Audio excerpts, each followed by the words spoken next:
ഇനി നമ്മൾ പോകുന്നത് ഈ ദിവസം നടക്കാനിരിക്കുന്ന പ്രധാനപ്പെട്ട സംഭവങ്ങൾ ഒറ്റ നോട്ടത്തിൽ കാണാം. ഇന്ന് ഇത് സംഭവിക്കും.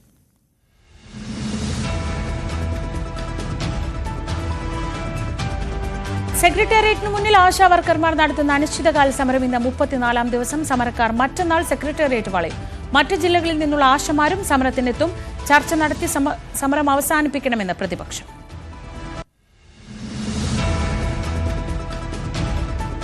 സംസ്ഥാനത്ത് താപനില കുത്തനെ ഉയരാൻ സാധ്യതയുണ്ട്. വേനൽ കടുത്തതോടെ താപനില മുന്നറിയിപ്പ് തുടരുകയാണ്. വിവിധ ജില്ലകളിൽ മഞ്ഞ അലർട്ട്. ഇന്ന് പാലക്കാട്, തൃശൂർ, കോഴിക്കോട്, മലപ്പുറം ജില്ലകളിൽ ഉയർന്ന താപനില 37 ഡിഗ്രി സെൽഷ്യസ് വരെ ഉയരാം.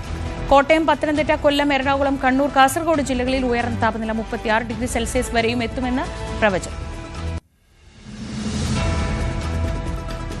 നെന്മാറ ഇരട്ടക്കൊലക്കേസ് പ്രതി ചെന്താമര പ്രതിയായ ആദ്യ കൊലപാതക കേസ് സജിത കൊലക്കേസ് ഇന്ന് പരിഗണിക്കും. പാലക്കാട് സെഷൻസ് കോടതിയാണ് കേസ് പരിഗണിക്കുക.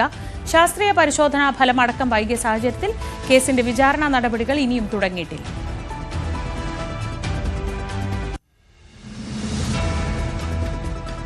ഇടുക്കി വണ്ടിപ്പെരിയാർ ഗ്രാമ്പിയിൽ ജനവാസ മേഖലയിൽ ഇറങ്ങിയ കടുവയെ കണ്ടെത്തി. കൂട് സ്ഥാപിച്ചിടത്ത് നിന്ന് 300 മീറ്റർ അകലെയാണ് കടുവയെ കണ്ടത്. കടുവയുടെ ആരോഗ്യസ്ഥിതി മോശമാണെന്ന് വനം വകുപ്പ്.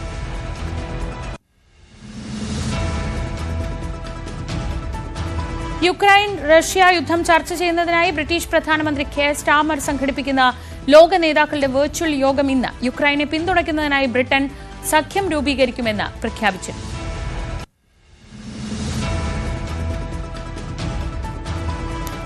അമേരിക്കയിലെ 17 സംസ്ഥാനങ്ങളിൽ കാലാവസ്ഥാ ജാഗ്രതാ നിർദ്ദേശം തുടരുന്നു. കൊടുങ്കാറ്റിനും വെള്ളപ്പൊക്കത്തിനും ഹിമപാതത്തിനും സാധ്യതയെന്നാണ് മുന്നറിയിപ്പ്.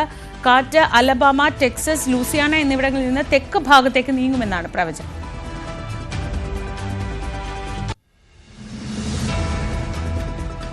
വനിതാ പ്രീമിയർ ലീഗ് ക്രിക്കറ്റ് ഫൈനൽ ഇന്ന്. മുംബൈ ഇന്ത്യൻസ് ഡൽഹി ക്യാപിറ്റൽസിനെ നേരിടും. മത്സരം രാത്രി 7:30 മുതൽ മുംബൈ ബ്രാബോൺ സ്റ്റേഡിയത്തിലാണ്. ഗ്രൂപ്പ് ഘട്ടത്തിൽ ഇരു ടീമുകളും ഏറ്റുമുട്ടിയപ്പോൾ 2 തവണയും ജയിച്ചത് ഡൽഹിയാണ്. ഇംഗ്ലീഷ് പ്രീമിയർ ലീഗ് ഫുട്ബോളിൽ മാഞ്ചസ്റ്റർ സിറ്റി ഇന്ന് ബ്രൈറ്റനെ നേരിടും. എവർട്ടൺ വെസ്റ്റ് ഹാം മത്സരവും ഇന്ന് നടക്കും.